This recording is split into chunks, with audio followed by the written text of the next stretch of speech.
I have Paige with us, and how are you sitting right now? I'm in 5th. You're in 5th. Okay. Yes. What score? What's the spread? So there's 2 at 36, 2 at 34, and then I'm at 32. So we're actually pretty close. Cool. Yeah. She's good in the wind? Huh? You're good in the wind? I mean, I shoot FIDA. Not with Exactly. 23s, I'm not good in the wind. Oh, we're about to find out. Yeah. But anyway, so tell us about day 1 and day 2. Day 1, I started slow. Actually, both days are gonna be the same story. Started really slow, didn't hit much of anything, and then hit a bunch in the second half. Okay. And then today was kind of the same thing, except it was slower, a little longer, and then I hit 4 of the last 5 to make it in. Okay. So That's dope. Yeah. So it's kind of annoying because there were so many easy targets that I like whiffed and didn't hit them, and then hit harder ones at the end. But I definitely need to figure out how to get it rolling faster. My marks weren't perfect each day. Yesterday I was running low, and today I added, then today I was running high. And so I need to adjust. I feel you. I was better. in the same situation. So like I made a new side tape from day 1, and then I came out to the bags today and shot the bow, and I was like, you know, I'm just going to use what I used yesterday. Yeah. And it work? It worked fine. Okay. It's decent, but yeah, it's kind of weird. Good. You can't. We shot in the dark right. this morning, so it's not like you really knew what your stuff was Yeah. out here. So until we got out there and actually aimed it at animals, I didn't really know what to expect. But do you shoot uppers or lowers? Mostly uppers. Okay. So I shoot lowers. So today I was running high, so at least it was safe, Yeah. but not where you want to be. Yesterday I was running low, shooting lowers, so I was like, it was kind of a little more stressful. Gotcha. But I'm quicker to add than take off. Like I should have cut more sooner than I did today, because I just shot over so many, just barely. Yeah, I'm not quick to add on uppers. That's probably my problem. Like yesterday, I had a couple shots towards the end where I shot lowers. Okay. And like I started hitting them. Okay. So, and then I had some where I missed out the top, and I was like, good, that's fine. Okay. That's nice. You can do either or.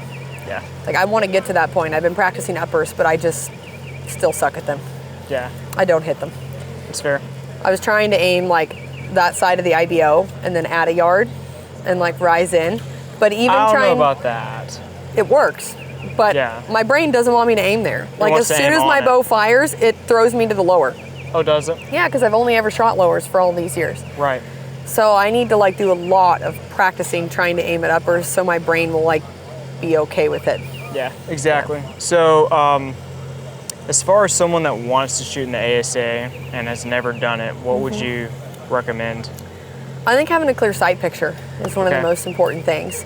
And don't run a black dot. Like when I first came to my first ASA, I didn't know. I had a blurry scope set up. Oh my gosh. Wasn't clear, I had a black dot. Just the FIDA setup? Yeah, I had no clue. Like I didn't know what I was doing. And so, yeah, like I wish someone had told me that. Run a fiber, whatever color you can see best. Smaller the fiber that you can see, the better. And have it clear. Like get it as clear as you can get it. Like play with the clarifiers, buy a kit if you have to, because it is worth it. If you're gonna spend all the time to come to these, then you might as well spend the money on an actual kit so you have all the things to test and try. That's so true. Like I run a 7-power and then like a 15 thousandths blue pen. Yep. And the new Hamsky B+, I think you're running. So I ran that at the first one. Okay. I'm actually running my 8-power here. Okay. And whether it's the 7 or the 8, I still am running a 29 thou fiber, which is not ideal. I don't recommend that. I just can't see anything smaller because my stigmatism.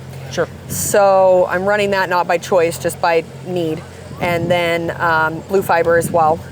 And then right now I'm running a specialty number 3 clarifier and a 3/64th peep. So I went from the 16 to a 3/64th, went up a half power, and it worked pretty darn good for the 8. I did have to run my sight in a little bit. Normally I run it all the way out. So I'm a couple holes in on the 8. So it's still more magnified than my 7, but not as magnified as I'm used to with an 8. Yeah, so one thing I feel like a lot of guys, like Gillingham especially, like he'll tell people run a 3/32 peep. You know, he's running like a 5/32. When you get older, I think, you probably need to, but like I shoot the same size you do, like a 3/64. I would love to run a big peep, but if I do, I can't see anything. Yeah, the detail It's bright, but the detail's gone, it's so blurry. Yeah. Like half the time if I drew back, I couldn't tell you what animal I was aiming at. Like, so blurry. I would if I could. So for me to have any sort of clarity, even like if I go down to a 6-power, it's no different for me. So everyone always says, well, if you didn't shoot an 8, if you shot a 6, then you could shoot a bigger peep, and that's not actually true for my eyes. So it's different for everybody. Totally. Yeah. So as far as torque tuning. Oh yeah. So I got a buddy, he's actually the cameraman. He does not believe in torque tuning. I don't know what he means by that. You can't not believe in it. It's Yeah. like the one kind of tuning that you can see and Easily. instantly make better or worse, depending on what you do, Yeah. right? Like you can see the differences and there's no downfall. So to Exactly. me, I'm like, if everyone is not torque tuning, they should be. Yes, Paige has an incredibly good video about it. It's really old. It is very Watch old. it. It's super good. It's like one of the first ones I put on YouTube. Oh yeah. But It's yeah. it's goated. So but- when Tate and I started dating, it's kind of a funny torque tune story. I torque tuned forever. And I was like, "Oh, is your bow torque tuned?" And he said the same thing. That's not a real thing. Like no one Oh does my that. gosh. And so I shot mine. I was at like 40 yards, just on a little, like a block target. And we had an orange dot on it. And so I torqued mine and I shoot all my arrows and they're all in the dot. And I'm like, mine's good. And he was like, that's a load of crap. And he's like, hold on. And he shoots his normal arrow and he torques it and he almost misses the block. Oh And he my torques it the other gosh. way and he almost misses he hung it like a ½ inch on both sides. And he's like, what the heck? And so he's like, well, what do I do? And I was like, well, you don't really know. Like, move your rest forward or back, but he had it pretty forward. So I was like, just try moving it back. So he started moving it back and it came in. And I was like, by the end of it, he was like, I don't even understand like how that made that big of a difference, how I didn't know that that was a thing. Why have I never done that? And so it was just funny because he totally thought it was crap until he did it and checked his and it was way off. And then he fixed it in a matter of 5 minutes. And I was Yeah. like, well, yeah, now like if you're shooting uphill, downhills, if it's really windy and different scenarios, like a lot of people will say, well, I don't torque my bow. I'm like, BS, Yes, you do. everybody torques their bow. Every shot, like even in angles, especially like Yeah. aiming downhill. You shoot uphill and downhill, Yeah. you are putting different pressure into the riser, period. Yeah, it's It's going happening. to fold a different way, you know, like Yeah. uphill. Yeah. So yeah. So like maybe here, it's not very windy, it's pretty flat. I'd maybe give somebody a more pass if this is all they shoot. But like even at FITA, there's times where the wind will hit and like whip my bow, in, like not my whole arm, like my bow will whip almost independent of my hand. and then the shot will And you're, break. yeah, and you're like And trying to it's like, recover it and sometimes it fires or whatever. Like as long as where our pin is where we're gonna hit, you know, we're not gonna miss like an extra 2 rings because our bow's not torque tuned basically at Exactly. that point. So there's different scenarios that where it's definitely more beneficial or less beneficial. And this does apply to hunting as well. So like that's one of the places a lot of people obviously don't do it and That's should. nuts. Like Yeah. if you're like I've shot before where I'm like on my knees leaning around something or Yeah. like leaning Well, weird for ways tree and stand weird hunters things. too. It's not the same as when Yeah. you're just standing there like shooting at home. And so like a hunting bow is definitely something worth checking. Now most of the hunting rests don't have as much adjustment Exactly. and most people don't want to play too much with their sight. But even if it was missing this far and you got it to this far, it's still a drastic improvement. So it's Yes. worth trying. You can make a little bit of improvement no matter what. Exactly. Yeah. Now, this is a little side note, but there's someone I was working with, and she had her arrows like almost full length, short draw length. She couldn't get her bow to torque tune. You Yeah. can cut a long arrow down a little bit, and it'll Yes. start to change that So up. arrow length does play into torque tuning. Like I Yeah. purposely didn't put that in my video just because it's so over people's heads that like I wasn't gonna go there. But it will be a little bit different based off your arrow length. But it's not one of those things where a lot of the times, You're let's not say gonna someone cut has your their arrow arrow. cut to 26 and a half. Yeah. How do you know to go longer, shorter, you know? And so who's gonna play with that? So theoretically speaking, it has to do with the relationship between your eye, where your arrow contacts your rest, and where your sight is. And so theoretically, you're obviously not moving your eye. So you can move your rest forward or back, or your sight forward or back, and it does the same thing, but moving the rest magnifies the movement. So like I have to go like 3 sight holes is the equivalent of like 1 rest hole movement. So it does vary, you know, depending on that. I'm sure everyone's bow is different because the torque loads are different and the rotational Exactly. deflection is different and all of the natural torque that's in the system. And how much torque they put on the bow is going to be different, right? Yeah. But yeah, I wouldn't worry too much about arrows. I would just focus on the rest or the sight, adjustments. maybe a little bit of both if you want to. I don't like Exactly. using my sight because like for here, I work so hard to get a clear sight picture. Yeah. I don't want to have to move my sight to torque tune. So sometimes I'll settle with one that's not perfectly torque tuned. I'll just get it as close as I can get it with moving my rest and leave it. But it's still better than where it started. So, Solid. yeah. So, you ready for the shoot off? As ready as I'm gonna be. Yeah, Yeah. we'll see. We're all really close. So I have a feeling we'll be flinging it 12s and 14s and like we're gonna You need never some really bonus know until rings. you get out there. Yeah. Yeah. I'm kind of glad this one's outside just because it's typically easier to see. Okay. Like inside I lose a lot of definition, so it makes Yes. it tough. So, I mean, I've been in shoot downs and they all go so fast. And sometimes it works and you hit everything, and then sometimes you barely miss everything. Like, you never know until you're there. Yeah. But I mean, it feels good. My bow feels good. The weekend was fine. So I'm just gonna cross my fingers that we land in some bonus rings and it works out. Exactly. Now what tell about us, you? Oh, for me? Yeah. I mean, I have a couple of things I gotta work on. Just double check the tape, make sure the bow is ready for, if it is windy, I might play with adding some weight. Okay. I used to switch to really skinnies, light. but I did not bring them. Okay. I was not ready yet. Well, so, I have a heavy point weight. Okay. I got like 160s in the front. I'm only running 110s, so mine are gonna like, pew, gone. If it's really windy, I'm gonna not have the best odds. My bow's pretty slow, my arrow's tip weight's pretty light. But a lot of the times I'll bring my target bow with me, and then I'll just throw my ASA sight on it, and I'll shoot it in the shoot downs if it's gonna be windy. But I don't even have that bow builder ready yet. So by the next one, I will have that ready. So we have Arizona next weekend. Shooting a gold bow. Yeah. So that one I just built and set up for ASA. So this was its first time. I like it though. It was good. So 110s. Yeah. Which spine?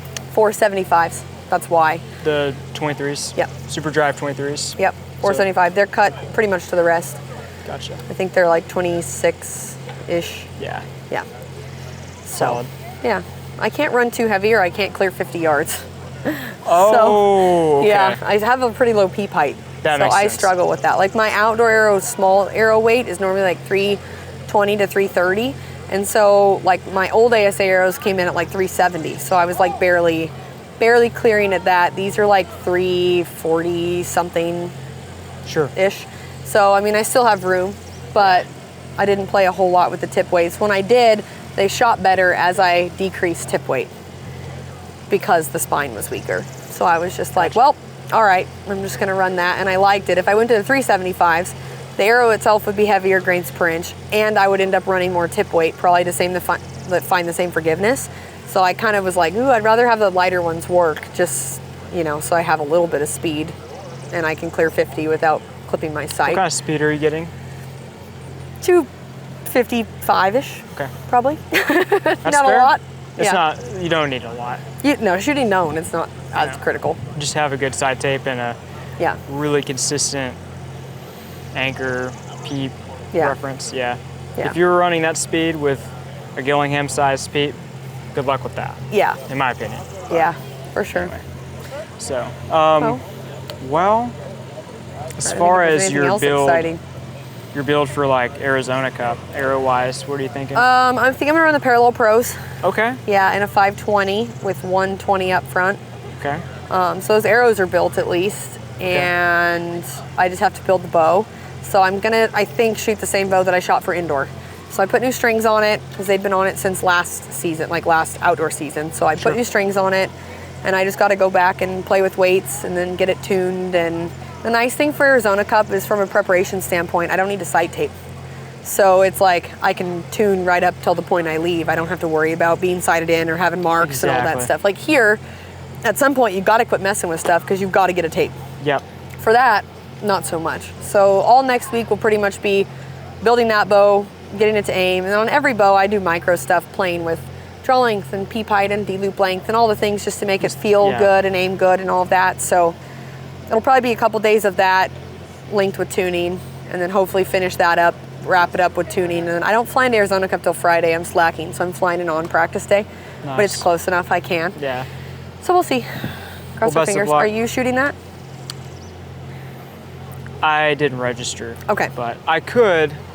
I don't know. They're hard. You got to register early for those. Well, I went to like 2 of them last year where I called in and I was like, hey. People always cancel, so you could maybe. I would like to. Like, my arrows that I was going to build. Okay. The shipment was late. Okay. I think they just now are getting to the house. I have a dozen of what I'm going to be shooting, so that's not a lot for FITA, but I have another dozen that I'll hopefully get before I go, and then, It's only sketchy because sometimes Arizona, it's so windy the bail blows over and then all 6 of your arrows are a goner. So as long as that doesn't happen, a dozen's totally fine, but I've seen it happen so much at FITA that we usually want to go with 2 dozen just in case. That's fair. Yeah. So you're thinking the Parallel Pro, why that over a smaller diameter? So if I was just shooting FITA, I probably would shoot the Pro Tour. Okay. But I don't want to have to build Pro Tours just for FIDA and then build something else for like Reading, Break the Barriers, FIDA field. So that arrow doesn't work good for Reading? No, it would, but I prefer just a little bit fatter. Reading, I don't care. But for USA field, NFAA field, Break the Barriers, like I like something just a little bit thicker, because think about it this way, when we're shooting at a dot like this big, we very rarely hit the edge of the big dot.